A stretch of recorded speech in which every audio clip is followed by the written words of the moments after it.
After the glacial apocalypse arrived, the first thing I did was to seize my sister Liu Ryan's hoarding system, just because in my past life, after the glacial apocalypse hit, my sister Liu Ryan and I both awakened the hoarding system and clearing system. Since Liu Ryan had always been physically weak, I chose the clearing system willingly and gave her the safer hoarding system. When I desperately handed over the supplies I fought for to my sister, she still let her beloved Itu Makoto, for a bit of supplies, lock me outside the door, letting the zombies repeatedly tear at me, while she stood by the glass window, leaning in Itu Makoto's arms, looking at me with indifference. Brother, don't blame me. The blast-proof door can only last 10 minutes. One of us has to survive, me or Senior. You know, your clearing system can kill zombies, but there are no supplies here. Senior is right. Hand over your spatial ring that can hold items. We'll survive with your share too.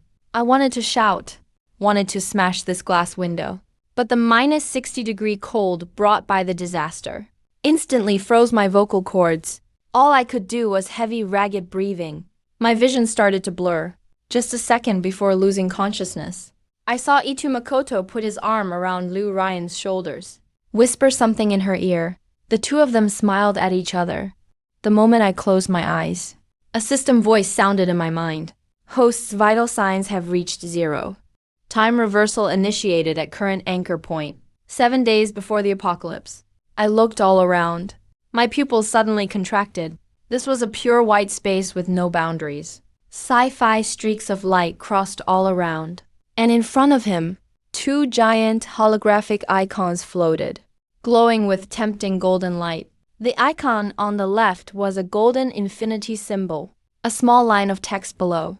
Hoarding system preview, infinite compression space, time freeze, absolute preservation, mental access, no living things allowed. The icon on the right was a blood-red broken symbol. Below was a clearing system preview. Instantly clear designated obstacles within line of sight. Starting level, 1 meter diameter range. Any material drains host's stamina. This scene was too familiar in my past life. As an older brother, I felt bad for my weak sister. Thought the hoarding system required too much running around. The logistics work of carrying supplies was too exhausting. So I took the clearing system myself. Even though every time the excessive strain gave me splitting headaches, I still charged ahead to clear ice obstacles for her. Even blocked zombies with my own body. She comfortably stayed in the safe house I cleared out. Enjoyed it all. And what happened? The result was I fought my hardest. All the loot and supplies were given to her for safekeeping. When I was badly wounded and dying, needing supplies to survive, the one with the warehouse key, to save a bit of food, locked me outside for the zombies to feed on. Brother's shrill call interrupted my thoughts. I turned my head, saw not far away Liu Ryan dressed in a white dress, looking like a pure angel, opened her eyes too. The confusion in her eyes lasted only a moment. When she saw the 2 icons floating above, her gaze immediately became greedy and feverish. I realized she was reborn as well. A cold smile crept onto my lips. At this same moment in my past life, Liu Ryan was still acting cute with me. Brother, that red one looks scary. I want the golden one. Looks like a wallet. Feels lucky. But this lifetime, Liu Ryan didn't even glance at the golden icon. Her call of brother sounded extremely perfunctory. She stared intensely at the red clearing system. In her memory, I was basically a war god in my past life. With just a wave of my hand, a 3-meter thick ice wall vanished instantly. The zombie swarm turned to nothingness. That was real power. That's the true capital for survival in the apocalypse. As for hoarding, with power, getting supplies shouldn't be a problem. I was sick of my last life, hiding behind my brother like a warehouse keeper. This life. I want to be the one who decides who lives and dies with a wave of my hand. Liu Ryan didn't give me any chance to react.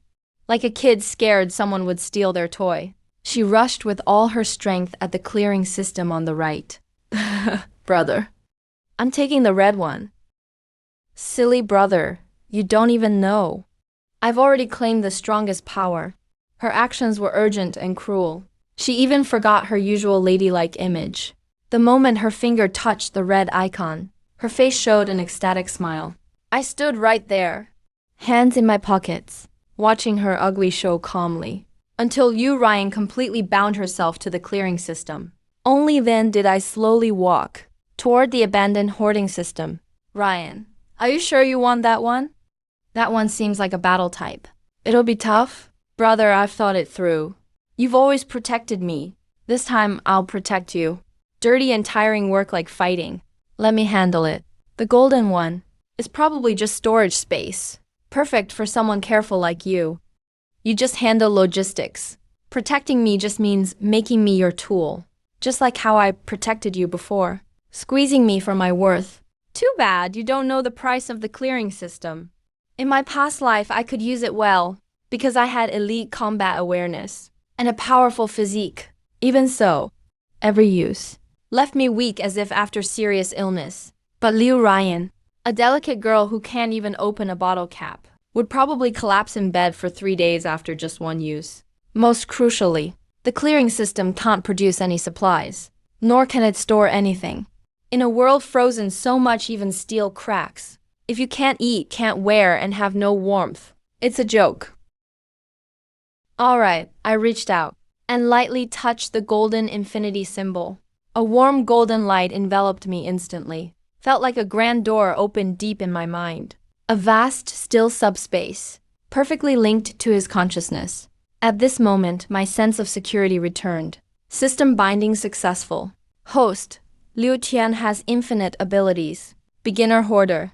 167 hours 59 minutes until apocalypse. The white light faded.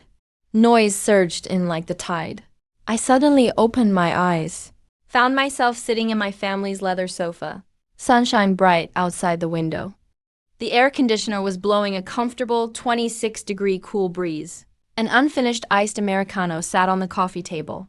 Droplets of water slowly slid down the lines on the glass. This true heat of being alive made me almost want to cry. And Liu Ryan, across from me, had also woken up. She was sitting on the single sofa, waving her arms excitedly at the air. She seemed to be testing her powers. The crystal ashtray on the coffee table suddenly vanished into thin air. Liu Ryan's face turned pale. She clutched her chest and gasped for air. But then, an expression of ecstatic joy appeared on her face. It's really true. I have that power! She suddenly turned her head to look at me. Her eyes no longer held the usual dependence. Instead, there was naked arrogance. Brother, I'm a little tired. Give me a glass of water. Also, give me the bank card Mom and Dad left. I need to go out and buy some things to prepare.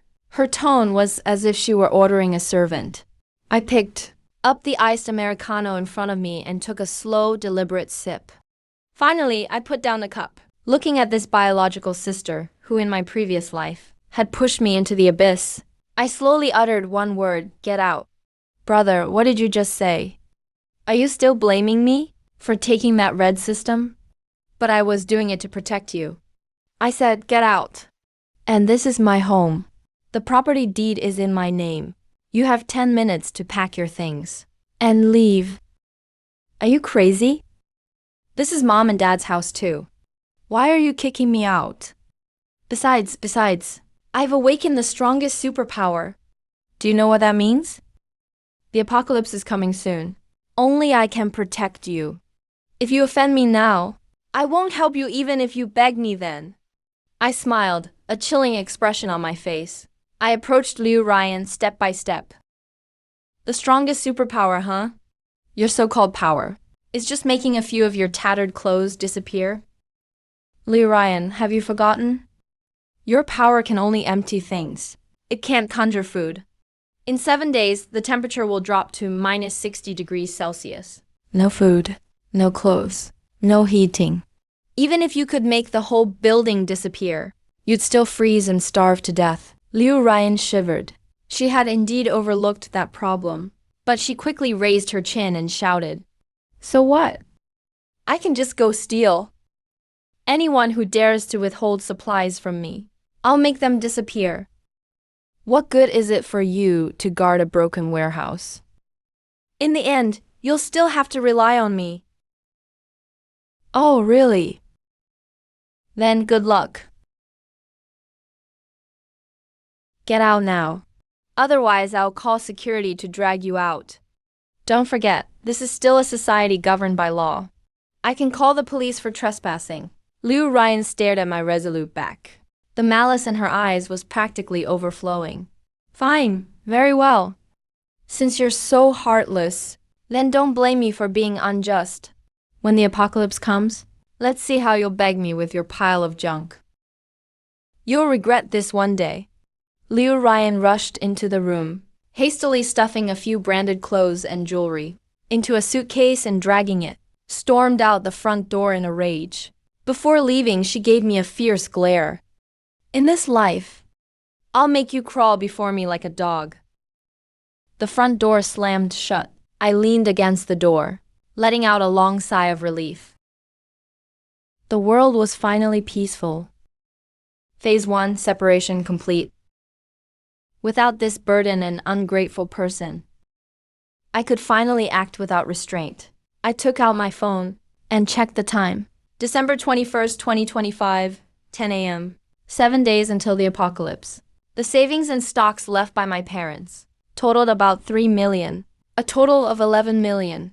That's far from enough to build a zombie-resistant stronghold that can withstand minus 70 degrees Celsius, and hoard enough for one person to last several lifetimes. This amount of money isn't even enough to make a dent.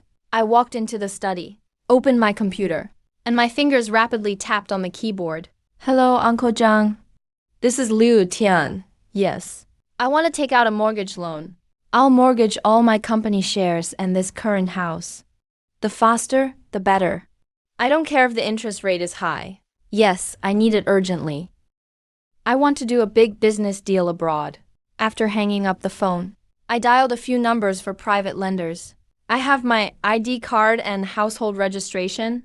As long as the funds are disbursed quickly, I'm fine with the 9 out, 13 back terms. If it were before, I would never touch these things. But now, with only 7 days left, the world will collapse. The banking system will shut down. Credit ratings will become worthless, and even creditors will turn into zombies. So, if that's the case, why not borrow? Not only borrow, but borrow to the max. In just one afternoon, like a desperate gambler, I signed a pre-sale contract for the house for 6 million and received half the deposit.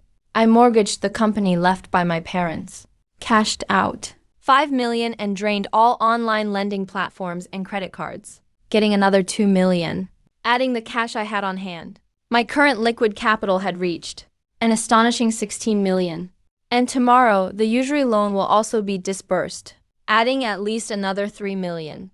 Looking at the dazzling row of numbers on my bank card, I felt no excitement at all, only a sense of urgency. Money is just waste paper. Only converting it into supplies is life. I left my house, driving the SUV I hadn't had time to sell, and headed straight for the city's outskirts. My goal was clear. The abandoned cold chain logistics park in the western suburbs. It used to be the largest cold storage base in the city. It was later abandoned after the owner absconded with funds. The location was remote, with open terrain around it, easy to defend and hard to attack. Most importantly, there was a massive underground cold storage facility there. The walls were over a meter thick, designed specifically for insulation. With just a little modification, it would be a natural shelter. In my previous life, a gang occupied that place, and it became one of the largest survivor bases later on. In my previous life, a gang occupied that place, and it became one of the largest survivor bases later on. It was known as the Ice-Free Port. In this life, it's mine. Western suburbs abandoned cold chain logistics park. Weeds grew everywhere here. The massive factory building resembled a sleeping steel beast, crouching on the wasteland. I found the old man who was guarding the site, because it's an abandoned asset. It's currently going through judicial auction procedures, but it keeps failing to sell. I directly threw out 20,000 yuan in cash, and said I wanted to rent it for 2 weeks as a horror escape room. For escape room setup. No contract involved. I just need the keys. Looking at that thick stack of red cash, the old man's dentures almost fell out from laughing. Without another word, he handed over the keys. He even thoughtfully took away his big yellow dog, afraid it would disturb my experience. The moment I got the keys, I locked the door behind me. I walked into that massive underground cold storage. Although it's been abandoned for 2 years, because it's 10 meters underground, it's still cold and damp here. The echo is vast. Each footstep sounds especially clear. The area is about 3,000 square meters. Ceiling height is 8 meters. System scanning, current space scan complete. Semi-enclosed underground space detected. Meets the basic requirements for safe house renovation. Do you want to activate spatial anchoring? Once anchored, this space will serve as a logistics transfer site in the real world. You can use your mind at any time to transport external materials directly here. The host needs to be within contact range. System materials will be released here, with the space set up. Next, I didn't rush to the supermarket. That's what amateurs do. Supermarkets are expensive to start with, and the stock is limited. Plus, it's easy to attract attention. He drove straight To the city's largest agricultural wholesale market. 3 p.m. Right, when the market is a bit less busy. I walked into the largest grain and oil wholesale shop. The owner was smoking and doing the books. When he saw me come in, he didn't pay much attention to what I wanted. 300 go to the supermarket at the entrance. Boss, I need rice. The best Wushang rice. How much per ton? How much do you want? How much do you have in stock? You talk a big game. Just the Wuchang rice in my warehouse is 50 tons, plus 100 tons of regular Northeast rice, and 80 tons of flour. Are you buying for a big cafeteria or something? I'll take it all, not just these cooking oil, noodles, grains. I want every bit of inventory in your store. And also, I want you to get me another 500 tons of rice within 3 days, and 300 tons of flour. It must be this year's new rice. No old rice. Bro, that's over 10 million yuan worth of goods. Are you sure? First, pay you a 3 million yuan deposit. Balance to be paid on delivery. But I have a request. Deliver to my designated warehouse. Once unloaded, your people must leave immediately. No questions allowed. No problem, absolutely no problem. I'll have my guys start loading trucks. In the next 3 hours, the entire wholesale market was in an uproar. A mysterious young man seemed to be wholesaling on a wholesaler's scale. Butcher shop, right? I want 2,000 sides of pork. Halves, please. 500 heads of beef. 500 whole sheep, all freshly slaughtered. No frozen meat, potatoes. Cabbage, radish, sweet potato, these durable vegetables. Give me 50 tons of each. For other leafy greens, 5 tons each. Seasoning, salt, sugar, soy sauce, vinegar, hot pot base, lao gan ma. Empty your warehouse. Get more stock if you don't have enough. Apples, pears, oranges. Only the hard ones. Also, I want 100 tons of watermelon. Yeah, you heard right. Watermelon. My crazy buying spree even got the market management's attention. But I'd already prepared a story. I'm stocking up for several large mines in remote areas for their annual supplies, and they're about to close the mountains for the season. So I need everything ready in the next few days. In this money-driven world, as long as you pay, it doesn't matter how ridiculous your reason is. Someone will help back you up. As night fell, the first batch of trucks loaded with grain and oil rumbled into the abandoned factory on the west side. The workers found it strange. Why bring so much food to an abandoned cold storage? But seeing the big red envelopes the boss handed out, no one said a word. After all the workers finished unloading and left, the iron gate was locked again. The huge cold storage was piled high with goods like little mountains. I walked to a mountain of rice 5 meters high, raised my hand instantly. That 50-ton mountain of rice vanished into thin air. With that, a huge empty space appeared. I closed my eyes, and my mind entered the system space. In that infinite white space, 50 tons of rice hung silently in midair, holding the same stacked form as before. Absolutely motionless. Time is frozen here. Whatever you put in comes out exactly the same. Even after 100 years, the rice will still taste fresh when cooked. The thrill of collecting everything. The feeling of controlling everything is truly intoxicating.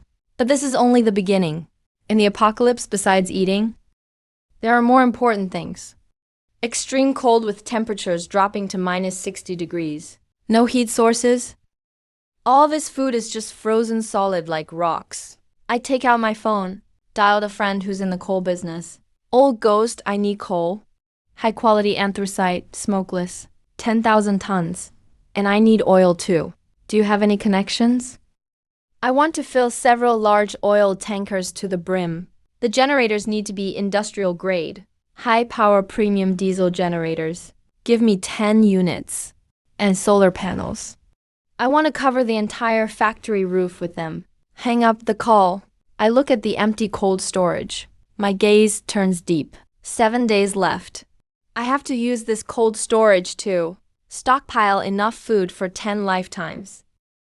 And also transform it into a fortress with a temperature so stable not even a nuke can breach it. Just then, my phone suddenly vibrates. It's a message from Liu Ryan. The content is a photo.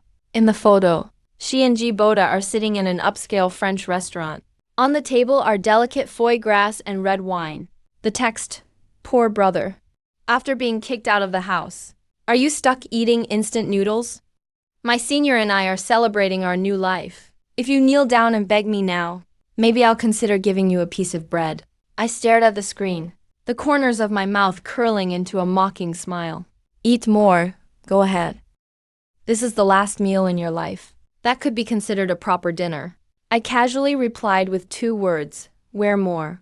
Then I blocked her and turned off my phone. Night at the cold storage in the western suburbs. Arcs of welding light flashed wildly inside the massive factory building. The screeching sound of saws echoed non-stop. Dozens of workers busily moved about inside this huge plant. I stood on the 2nd floor suspended iron catwalk, holding a freshly lit cigarette. Smoke swirling around, his gaze hotter than the welding light below. Boss, aren't your requirements a bit much? The speaker was a chubby middle-aged man in dirty overalls. Called Old Hay, he's the wildest contractor around. As long as the money's right, forget remodeling a cold storage. He could even build you an imperial tomb underground. He'd get it done for you. But right now, looking at the densely packed blueprints in hand, Old Hay's face looks like he's constipated.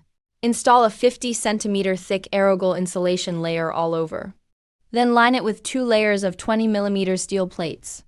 On top of all that, are you preparing for monsters or something? And you want all the original vents sealed, leaving only 2 intake vents with filter systems. Bro, this build ain't cheap. The money's already in your account. $5 million as an advance payment. I want it done in 3 days. All materials must be in stock. If not, dismantle them from other sites. I'll pay 3 times the price for the difference. If you don't have enough people, hire at triple the wage. Pay daily. Only one rule. Don't ask why. No photos, no posting online. Finish and I'll give you another 2 million hush money. Old Hayes Adams' apple moved wildly. 7 million, that's almost 2 years' profit for him. All right, boss. You're practically my dad. Since you're so straightforward, Old Hay will say this. If the job isn't done in 3 days, I'll give you my head for a soccer ball. Old Hay slapped his chest resoundingly, then shouted downstairs at the workers. All of you, hurry up! Gangzi, go. Get all the insulation panels from that halted construction site next door. Bring them here. If anyone stops you, just throw money at them. Watching Old Hay charge ahead like he's high on adrenaline, I felt utterly unmoved. What I'm building is not just a shelter, but an ecosystem independent of the apocalypse.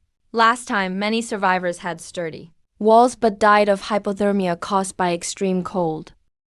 Or all perished because the ventilation system was contaminated by viruses. This time, I'll eliminate every risk. I walked to the corner of the plant. where a batch of special goods had just been delivered.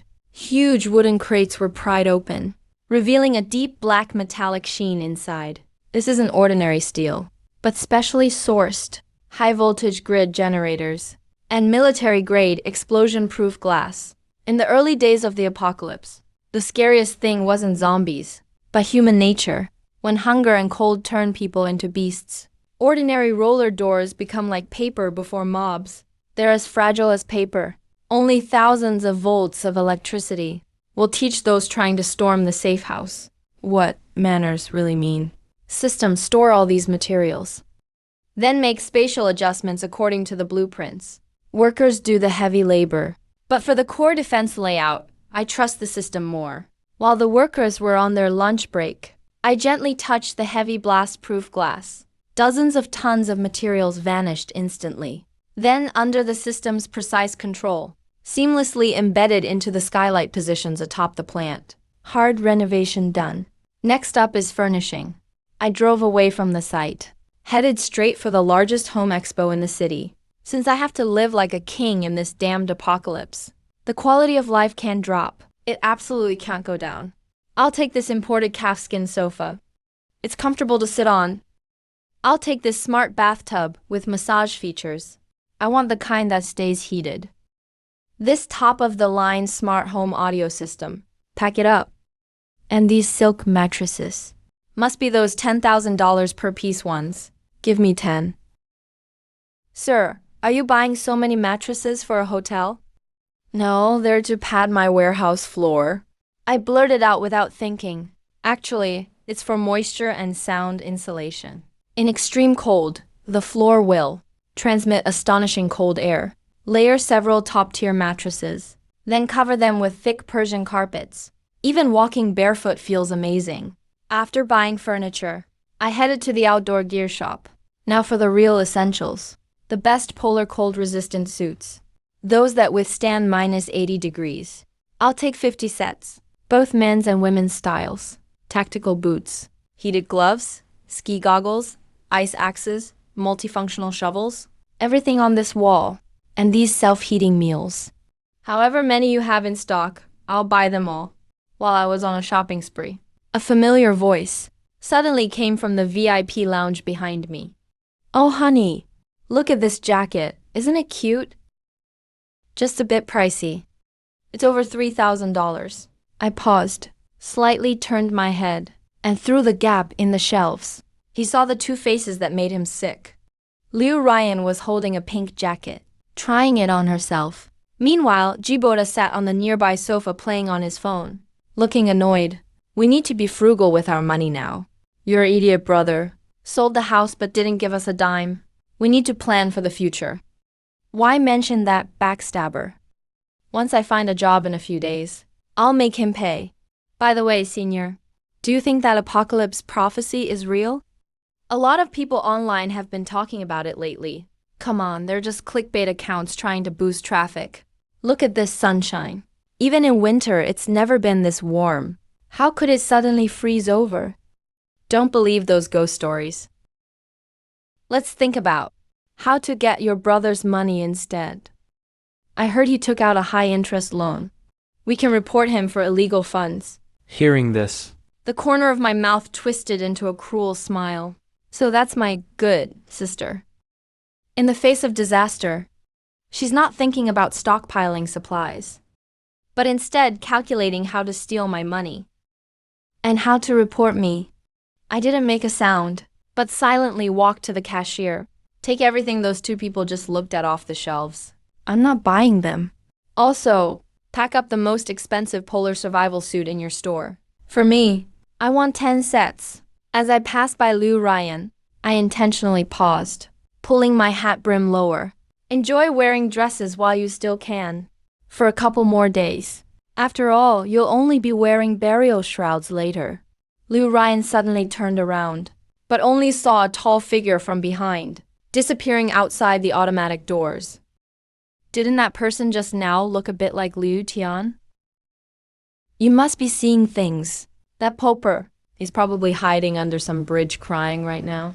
How could he possibly be shopping at a high-end store like this? Let's go get some Japanese food. My treat tonight. Stepping out of the mall, I looked up at the sky. The sun was still bright and dazzling. But in the air, there was already a subtle, almost imperceptible dryness. And static electricity, a prelude to the coming blizzard.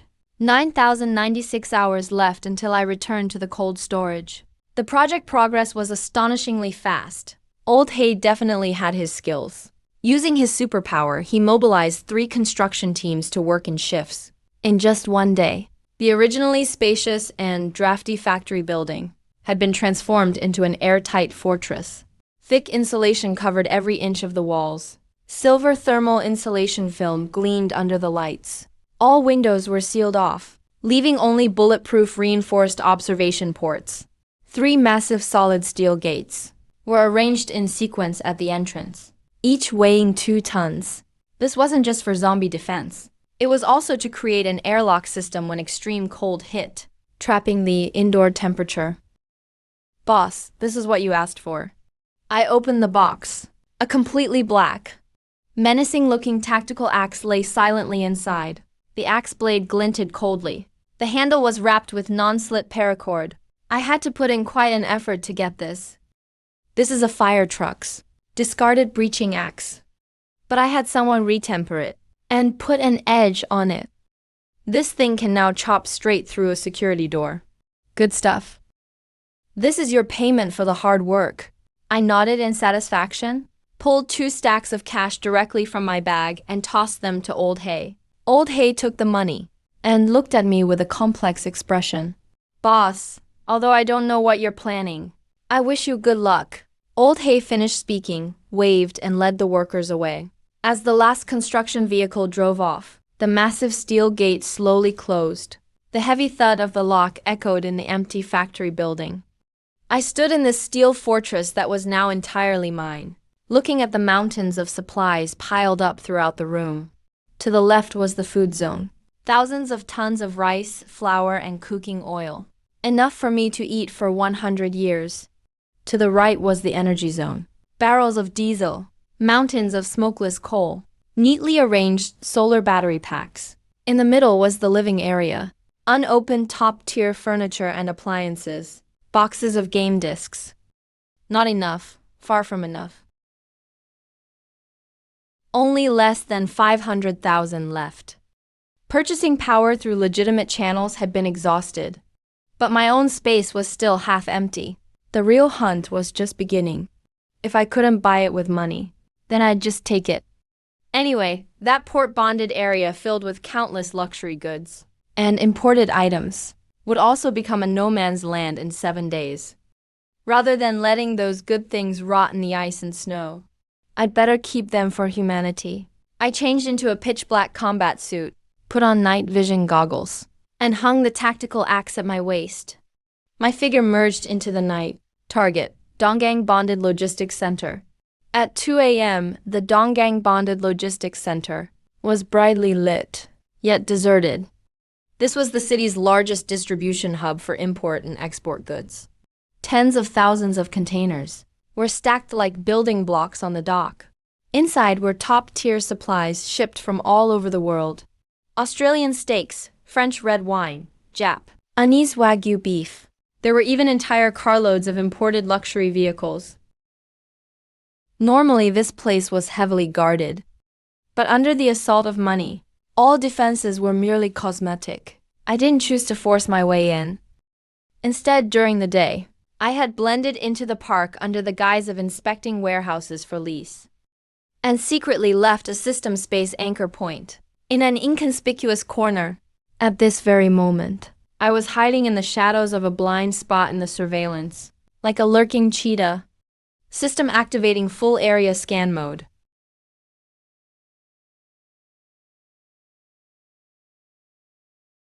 Approaching D009. Medical antibiotics and emergency medicines, 5 tons. In the apocalypse, a box of antibiotics could be worth more than a woman's life? So, with a thought, that massive container filled with medicines, along with its metal exterior, vanished into thin air. It was directly teleported into my subspace. Not even the dust on the ground was disturbed. Surveillance cameras continued to rotate mechanically. Security guards were dozing in their booth. No one noticed at all. In that instant, tens of millions of dollars worth of strategic supplies had changed hands. This was just the beginning. I was like a ghost, moving through the canyons of massive shipping containers. With a flick of my finger, one container after another disappeared. To avoid causing panic, I employed an indirect strategy. I only collected the goods inside, or only the containers stacked deeper inside, leaving the outermost shells empty, to create the illusion that everything was normal. Food zone, tons of chocolate, cheese, coffee beans, high-end canned goods. These high-calorie foods would be invaluable for replenishing energy in the apocalypse. Luxury goods zone. Although in the apocalypse, Hermes bags couldn't be eaten, those expensive cashmere coats, fur and silk bedding were excellent for keeping warm. Without hesitation, I swept through a warehouse specializing in high-end home textiles. Thousands of down comforters were instantly added to storage. Special equipment zone. I actually discovered a batch of all-terrain snowmobiles ready for export. A full 20 vehicles. These were practically tailor-made vehicles for an iced-over apocalypse. To think such good stuff was here. With them, I could travel as if on flat ground even in the frozen apocalypse. That night, I almost emptied half of the high-value warehouses in the bonded area. It wasn't until a faint stinging sensation in my brain, a warning of excessive mental power usage, that I reluctantly stopped. I took a look at the system space. The previously empty subspace was now packed to the brim.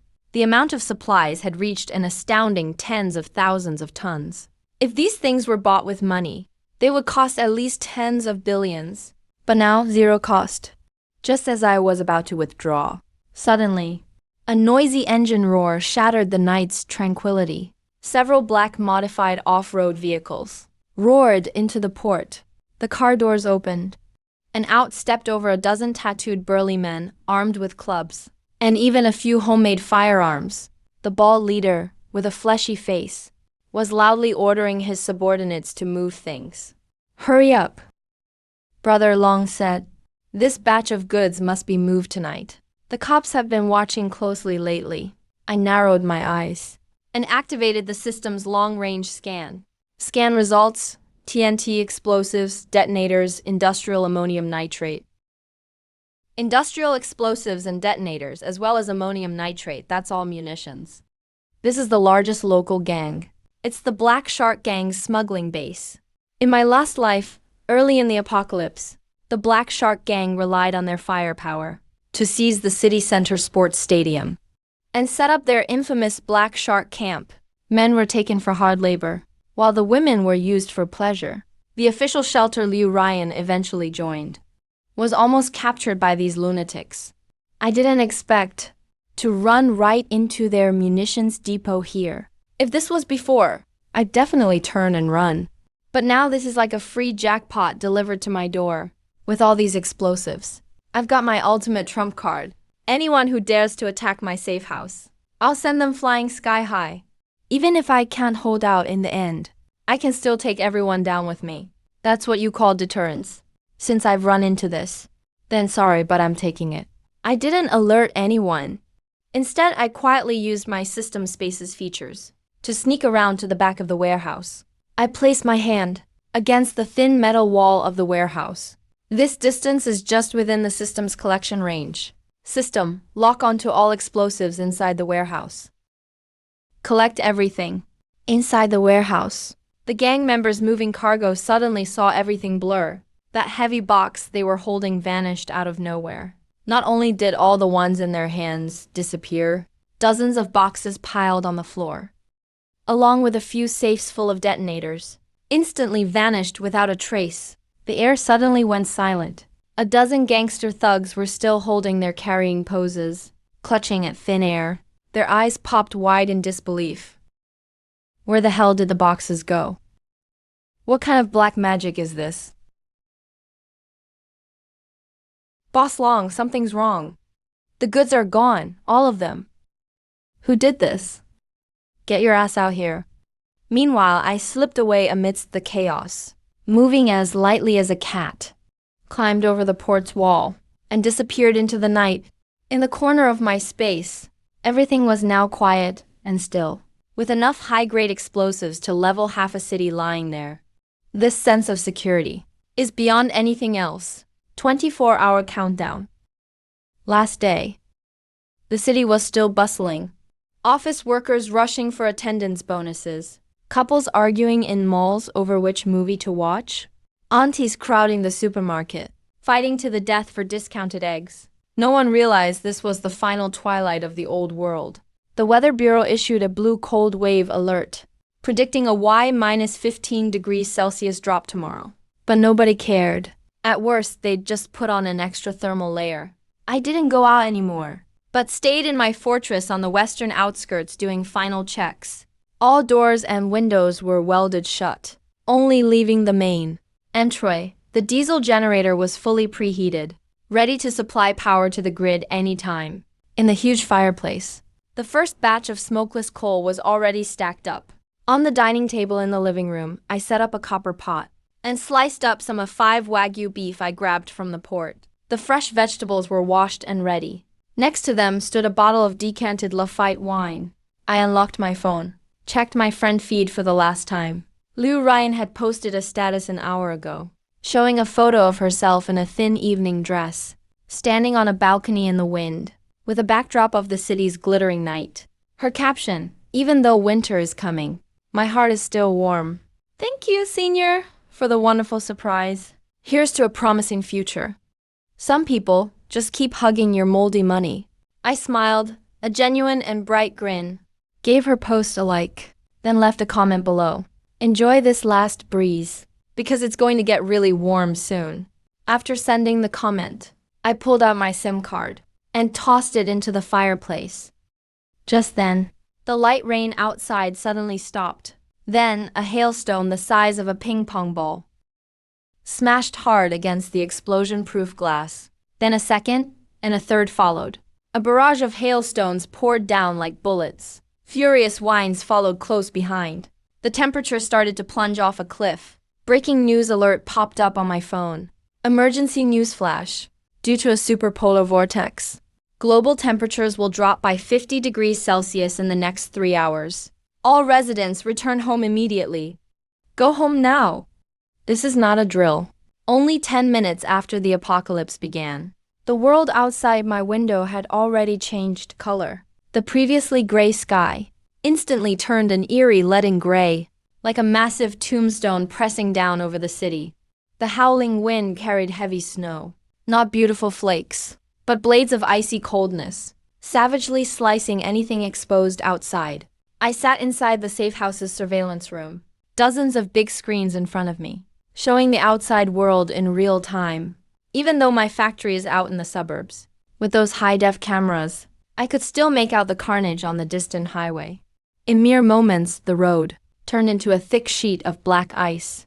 Over a dozen cars crashed together, bursting into flames instantly. But the flames barely had time to spread before they were snuffed out by the extreme cold air, freezing weirdly on the spot. The shape of the flames remained, but the outer layer was now sealed in ice.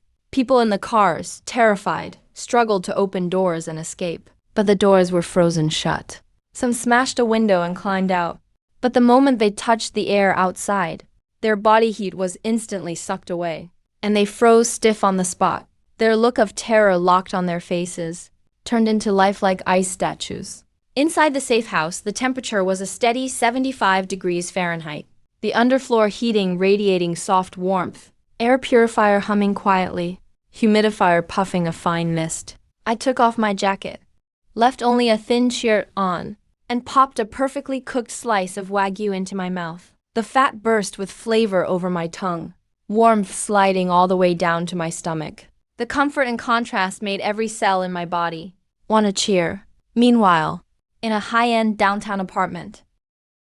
So cold. What's going on? Why did the heat shut off? Liu Ryan wrapped herself in that brand-new cashmere blanket, but still shivered uncontrollably. Her delicate face had gone completely pale, and her lips were turning purple. Just a moment ago, the heating system for the whole building failed due to pipe bursts. The indoor temperature had already dropped to -5 degrees. While that's not deadly yet, for someone as pampered as Liu Ryan, it was already hell. Senior, do something. We're going to freeze to death. Shut up, I'm freezing too. How did the weather turn this crazy, this quickly? Hurry, see if there are any heat packs left. They're all in that box. Both of them frantically searched, only to find fewer than 10 heat packs left. That won't last through the night. Wait. Your brother. Your brother has money, right? He must be staying in some fancy hotel, or bought some high-end heating gear. Call him now. Liu Ryan, like grabbing a lifeline, dialed my number with trembling hands. That bastard actually has the nerve to turn off his phone. Although this isn't life-threatening yet, for someone as pampered as Liu Ryan, it's already pure hell. Senior, think of something. We're going to freeze to death. Stop arguing, I'm cold too. How can this damn weather change so fast? Hurry up and look for hand warmers. All the hand warmers are in that box. The two fumbled to search through it, only to find less than 10 hand warmers left. That's not enough to last the night. Wait, your brother.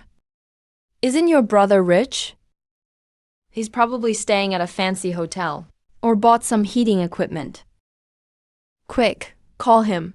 Liu Ryan grabbed onto this hope desperately. With trembling hands, she dialed my number. That bastard actually dared to turn off his phone. Don't panic, don't panic. I just remembered. Didn't he say he went to the western outskirts? He said he rented a factory there. He's definitely hiding there right now. Let's go find him. Look at all that snow outside. If we stay, we're dead for sure. The snow won't stop anytime soon. In a couple more hours, even the pipes at home will freeze and burst. We've got a car. The car has heat. Let's just drive over. As long as we find your brother, with your system and my brain, no way we can handle him. Then all his supplies are ours. Greed beat out fear. The two bundled up in all their clothes, struggled down the stairs, and crawled into the car. It took 3 tries to finally get the car engine to start. The moment warm air started blowing, they both let out a sigh of relief. When I see Liu Tian, I'll make him kneel in the snow and apologize. Beg me to forgive his previous rudeness. A glint of ruthlessness flashed in Liu Ryan's eyes. Meanwhile, in the western outskirts, I'm staring at a corner of the surveillance screen. Several stray dogs are huddled together there, shivering. Suddenly, one of the dogs starts convulsing violently. Its eyes instantly become bloodshot, turning bright red. Fangs are growing visibly fast. Right before my eyes, a piercing, inhuman howl echoes through the wilds. The mutated zombie dog suddenly lunged at its companion and bit right through its neck. Blood sprayed onto the snowy ground, instantly freezing into crimson ice crystals. This is no ordinary virus. This is the frost zombie virus. They aren't afraid of the cold. They actually get more excited the colder it gets. They're finally here. I glanced at the time, walked up to the control panel, and pressed the red button. Hope I don't miss the show. Level 1 Battle Readiness Defense Mode activated. Around the factory, the outer defense's electric fence was instantly powered up. Blue arcs crackled in the snowstorm, like a giant net waiting for prey. And behind that net, I picked up my wine glass, raised a toast toward the snowstorm on the surveillance feed. Welcome to hell. My guess, the blizzard in the western outskirts, had turned into a white disaster. Visibility was under 5 meters. The wind howled like 10,000 steel knives swirling in the air, letting out a shrill screech. A white BMW X5 staggered on the snow-covered road like a drunk, struggling along where the snow was half a meter deep. The wipers had long frozen and snapped off. A thick rind of ice covered the windshield. It could barely see through a little hole. Why aren't we there yet?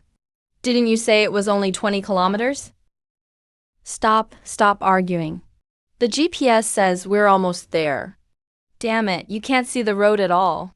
G Boda's hands on the steering wheel were numb and lost all feeling, already covered in purplish bruises. Suddenly, there was a sharp crack at the window.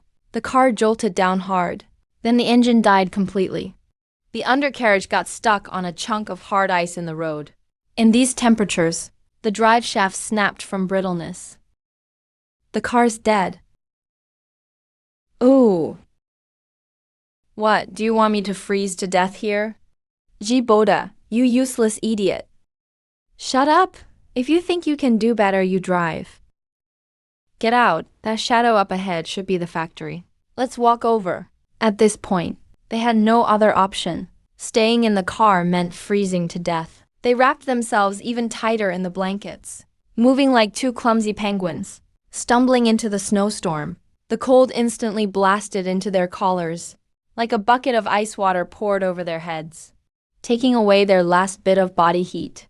Liu Ryan felt like her lungs were about to explode from the cold. Every breath felt like torture. 500 meters, a walk that takes just minutes on a normal day, took them a full half hour. When that steel beast of an abandoned factory appeared in sight, they nearly crawled to the gate on their knees. But the sight before them left them stunned. This wasn't some abandoned factory. It was clearly a steel fortress. The old red brick walls were covered entirely by silver-gray metal panels, with not a single gap. Every window was sealed shut, with nothing but a few black viewing holes exposed. On top of 3-meter-high walls, barbed wire spirals had even been added, gleaming coldly in the snowstorm. What made them even angrier was, even separated by such thick walls, they could still vaguely sense a hint of warmth from inside. Bro. It's me, Ryan. I'm freezing to death. Open up and let me in. Liu Tian. I know you're inside. Open up. I'm G Moda. We're family. How can you just leave us out here? They screamed their lungs out, but the wind quickly swallowed their voices. Inside, I was sitting on a massive leather sofa. A wall of monitors before me. On the screens, 2 blurry heat signatures stuck to the gate, like a pair of pitiful flies. He was holding a freshly opened bottle of Lafite, gently swirling it. The thick wine clinging to the glass looked extra tempting under the light. Red oil was bubbling in a small copper pot nearby. A few slices of tripe bobbed up and down, sending out a maddeningly spicy aroma. System, turn on the external speakers. Activated. Who is it? It's the middle of the night. You know it's illegal to disturb the peace, right? Bro, it's me. I'm your sister. Please open up, it's freezing out here. We're going to die. Oh, my sister, huh? This tripe is getting a little overcooked. Liu Tian, stop playing dumb. I know you can hear me. I'm Liu Ryan, your only little sister. Please open the door. I'll explain what happened before once we're inside. It was all a misunderstanding. A misunderstanding? That slap was a misunderstanding. Telling me to get lost was a misunderstanding. Or do you want me to die like a dog in front of you? Is that another misunderstanding too? Those were just words spoken in anger. Bro, you're a man. Why are you being so petty? I was wrong before. It was my fault, and I'm apologizing to you now. Is that enough? I said I'm sorry. I'm sorry, okay? Hurry up and open the door. If apologies were useful, what would we need the police for? Since you're so full of pride, then use your strongest ability to get in. Don't you have that clearing system? If this door is an eyesore, just clear it away. These words hit Liu Ryan like a bolt of lightning. That's right, I have the system. She must have been frozen stupid to actually forget she was also an awakened. Fine, you won't open the door. Then I'll open it myself. Don't come begging me later. A flash of ruthlessness crossed Liu Ryan's eyes. She took a deep breath. Though her frozen fingers were barely responding, she still slammed her hand onto that steel door. The energy inside her body began to surge. Clear.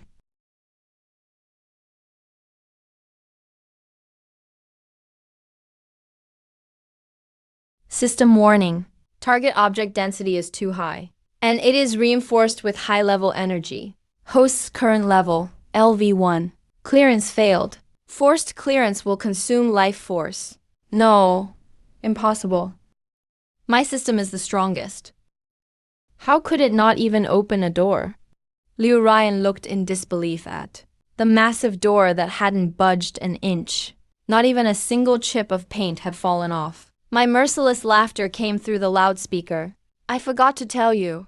I used 5 million worth of aerospace-grade alloy for this door. And my system seems to be the perfect counter to your clearing ability. You can't clear my stockpile. Now get lost.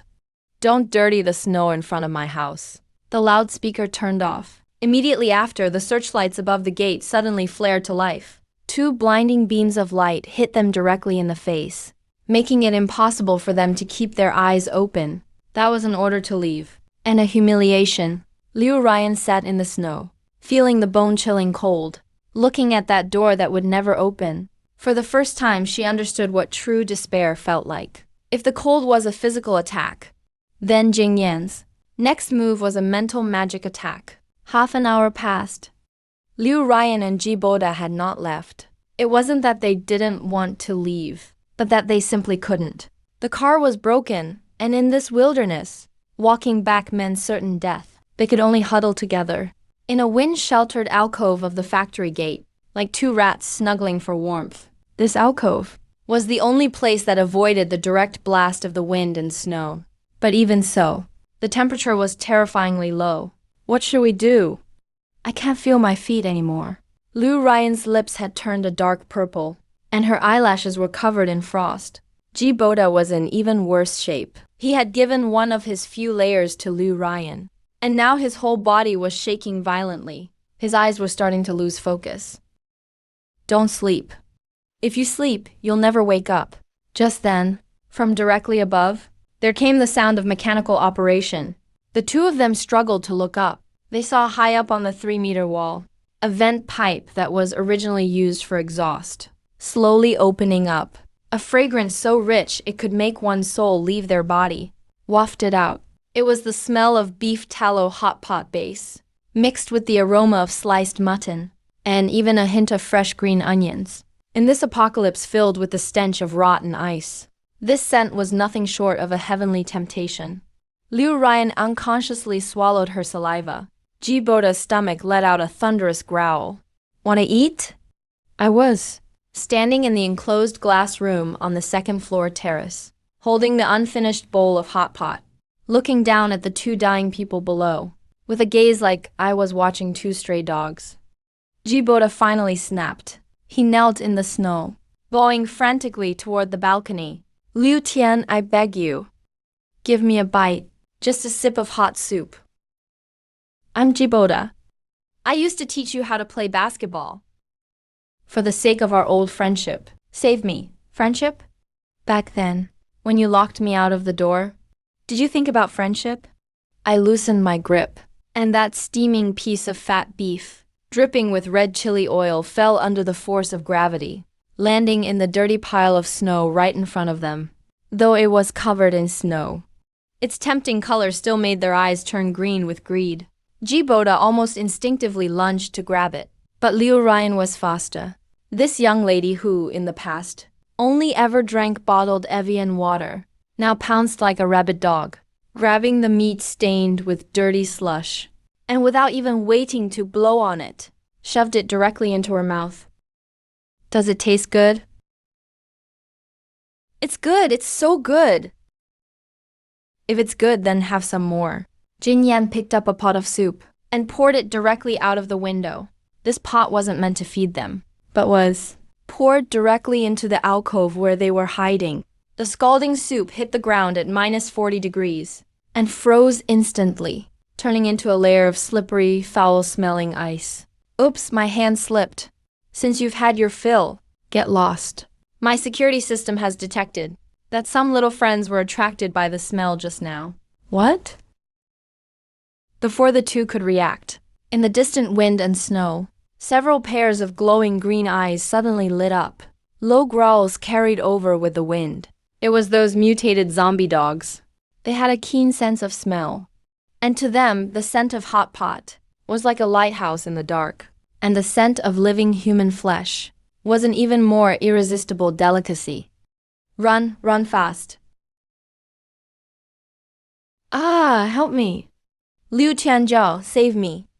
Ji Boda let out a scream like a slaughtered pig. He desperately kicked at the dog. But the creature felt no pain at all. In the moment of crisis, a flash of viciousness appeared in Ji Boda's eyes.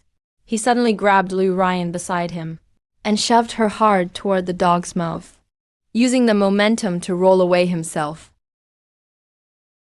Senior, what are you doing? Liu Ryan screamed in terror, watching as that foul-smelling, massive maw was about to snap her neck. In a life-or-death split second, the will to survive overcame her fear. Liu Ryan's eyes widened, staring fixedly at the charging dog's head. Disappear! The massive Tibetan Mastiff head, just a centimeter away from Liu Ryan's nose, suddenly exploded. There was no blood or flesh flying, because all matter, the moment it touched the clearing rule, was instantly erased. Host killed a level 1 mutant creature. Gain 10 EXP stamina exhaustion warning.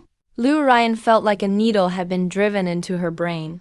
A sharp pain, then her vision went black, and she nearly fainted. This show is actually getting interesting. Since you don't want to leave, I'll point you toward a path of survival. Go 200 meters east to a security booth. That's where the old gatekeeper used to live.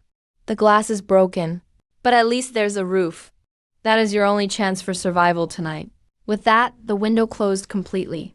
The lights went out, leaving only the two of them shivering in the darkness. We walked toward the security booth as more and more green eyes gathered around us. Liu Ryan pushed the dog's corpse off her. She staggered to her feet. He didn't even glance at Ji Boda. In the very last second before the zombie dog pack encircled them, the two of them scrambled madly for the dilapidated security booth. The security booth was tiny. Wind leaked in from all sides. Half of the window glass had long since shattered. The door didn't close properly either. But compared to the barren snow outside, this place could at least offer a little pathetic comfort. The two of them used discarded boards and torn newspapers to barely block the window. They slumped onto the dust-covered floor, gasping for air. Ryan, are you okay? Just now, I was trying to push him away. Not you. Don't get the wrong idea. Get lost. Don't think I don't know what you're plotting. Ji Boda. I used to take care of you because you were good-looking and a top student. Now you're just useless. From now on, if you ever try to lay a hand on me again, I'll make your head as pointy as that dog's. Ji Boda froze. He stared at Liu Ryan's blood-stained profile, a flash of resentment flickering in his eyes. He was holding that terrifying system in his hand. It couldn't make food appear. But killing me would be a piece of cake. I have to put up with it. Hunger struck again. That tiny piece of beef from earlier was long gone. The brutal cold was eating away at their energy. Let's see if someone once lived here. Maybe there's food left behind. Trying to prove his worth, Ji Boda began searching through the trash heap that was the security booth. The drawers were full of rat droppings. The cabinets held nothing but a couple moldy uniforms. Just as he was about to give up hope, in a corner under the bed, his hand touched something hard. He pulled it out and looked. It was a sausage that had fallen into a gap. He instinctively tried to hide it in his clothes. Take it out. Liu Ryan's cold voice sounded behind him. Ryan. Look, I found this. Let's split it half and half. Her palm glowed faintly red, the threat obvious. Ji Boda gritted his teeth, reluctantly handing the sausage over. Liu Ryan snatched it away, clearly not intending to split it. She tore the package open, not caring whether there were germs on it or not. And it bit right in. The frozen sausage made her gums bleed. But that starchy, meaty flavor drove her crazy. A few bites and 2/3 was gone. Only a tiny bit was left. Seeing Ji Boda's dog-like hungry eyes, Liu Ryan snorted coldly and tossed him the measly remainder as if throwing him a handout. Consider this your reward, Remember, from now on, whatever you find, you hand over to me first. You'll get only what I leave behind. Liu Ryan. Just you wait. Once I get powers too. Or this damn snow finally stops. You'll regret this. Meanwhile, in the basement of the safe house 200 meters away, I was lying in a temperature-controlled hot tub, holding a tablet. The public internet was down, but my military-grade satellite receiver could still pick up global signals. On the screen, news from all over the world scrolled by. New York declared a state of emergency. Manhattan was frozen solid. Tokyo saw large-scale riots. The self-defense forces had lost contact. China region issued an emergency notice. The country had activated its highest-level emergency plan. All official shelters were open. Survivors were advised to head to the nearest one. The city's shelter was at the East City Sports Center. Refuge No. 7. East City Sports Center. Looking at those coordinates, I tapped the rim of the tub lightly. Last lifetime. That was truly the biggest official stronghold in the early days. But because there were too many people, supplies ran out incredibly fast, and with the chaos in management. In less than a month, the infamous granary riot broke out. Thousands died. After that, the army withdrew, and several big gangs took over the place. It became a real human hell on earth. That idiot Liu Ryan was forced to shovel snow off the roads every day, just to get half a bread roll. Looks like history hasn't changed. He's still the official construction team's laborer. I closed the news and opened my system panel. Current stock, 32,000 tons. System level, 1. Upgrade requirement, gather 10 level 1 zombie crystals. In my previous life, people didn't realize, until the 3rd month of the apocalypse, that zombie brains held crystals that could upgrade powers. But now I know from the start. Right now, most zombies haven't evolved crystals yet. But mutant animals have a pretty good chance of having them. That idiot Liu Ryan was too focused on killing dogs to survive, and left the real prize back in the snow. That was my XP bag. And I won't waste it. I put on a lightweight nano thermal suit, grabbed my tactical gear, and got ready to head out. This specialty equipment cost me a fortune. Thin graphene fabric was embedded with micro-heating wires. A nuclear battery at the waist powered it, keeping my skin temperature at a comfy 77 degrees. The helmet came with infrared thermal imaging and night vision.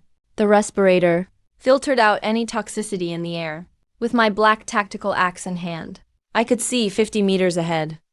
The pack of zombie dogs that attacked Liu Ryan were still there. They were circling the security booth, scratching the metal walls with their claws now and then. 7 in total. Through my thermal vision goggles, I coolly marked each target. As fierce as these zombie dogs were, they were also the most off guard right now. And with the super cold freezing them, their joints had stiffened up, and they moved at least 30% slower. Here's my chance. I burst out from behind my hiding place in the snow. The first zombie dog was still growling at the booth. Never saw it coming. Before my axe swung down, a solid thud. The tactical axe's sharp blade split its tough skull clean open. Before the black blood could even spurt out, it froze into beads in midair. Killed, level 1 zombie dog. Plus 5 XP. The commotion startled the other 6 dogs. The biggest Tibetan Mastiff, the alpha of the bunch, swung its zombie head around, its glowing green eyes locking on me, just as the Mastiff lunged to within half a meter.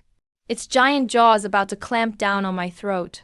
My left hand shot open, aiming at the ground under the Mastiff. In an instant, the ground beneath the Mastiff, a 2-meter wide sheet of thick ice, and the frozen earth under it vanished into thin air. Finish them while they're down. I didn't hesitate for a second.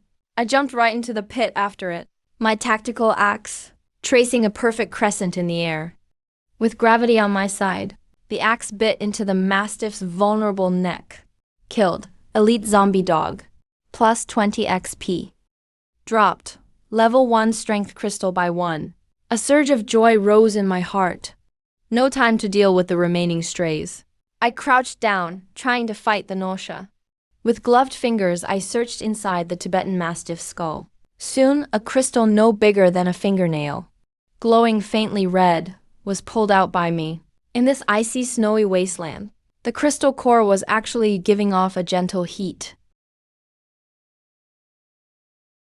Don't worry, all that experience is mine, kitty. I focused my mind for a moment and took out a modified nail gun from my storage. It was connected to a high-pressure air tank. The next 5 minutes were a one-sided slaughter. Standing at the bottom of the pit, I was like shooting targets. Every shot hit the zombie dog's body right on target. When the fight ended, I climbed out of the deep pit and searched every corpse. Pretty lucky. The 7 dogs yielded a total of 3 crystal cores. And with the experience points, its system XP bar was now up to 45. Only halfway to leveling up. I tossed the crystal cores into my storage. Then my gaze shifted to the security booth not far away. It was totally quiet over there. The hole in the window had been patched up, but there wasn't any blood stain on the ground. All done? I walked over and kicked open the rickety door. There was no one inside. Only a few messy footprints on the floor. All done? Pretty tenacious, huh? In this apocalypse, staying alive is often more painful than dying. Especially for those two whose ambitions were sky high, while their lives were paper thin. Now that they've made it to the shelter, they might as well enjoy the benefits there. Besides, that's the real battlefield. I turned and left, my figure fading into the wind and snow. This trip out not only proved my combat abilities, but also made one thing very clear to me. In this world where all rules have collapsed, as long as you're ruthless and strong enough, this is my personal playground. And my next target is First Hospital in the city center. At the same time, East City Sports Center. This place had already been converted into a temporary shelter. Huge spotlights lit up the snowy fields around, as bright as day. Thousands of survivors were packed at the entrance. The sounds of crying, cursing, and pleading all mixed together. Heavily armed soldiers stood behind makeshift barricades, nervously keeping order.